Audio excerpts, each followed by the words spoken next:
आज एक parcel receive हुआ। मैंने माइग्लैम से कुछ मंगाया था, कुछ ब्यूटी का। तो आज मुझे ये रिसीव हुआ, मैंने सोचा इसे ओपन करूँ, आप लोगों के साथ शेयर करूँ कि मैंने क्या मंगाया और कितने प्राइस में मंगाया। ये सारी चीज़ें मैं आपको बताने वाली हूँ। तो स्टार्ट करते हैं बताना।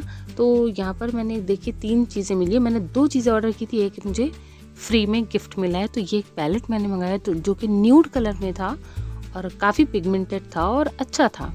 तो क्यूट सी पैकेजिंग है। साथ में मुझे ये मिला एक बीबी क्रीम। अब इसका रिव्यू मैं बाद में दूंगी। और ये मुझे साथ में एक नेल पेंट मिली है जो कि काफ़ी अच्छी है। तो आपको पता है ये सब मुझे सिर्फ 250 रुपीज़ में अवेलेबल हुआ और जो कि मुझे काफ़ी अच्छा लगा। एक बार आप लोग भी ट्राई करें।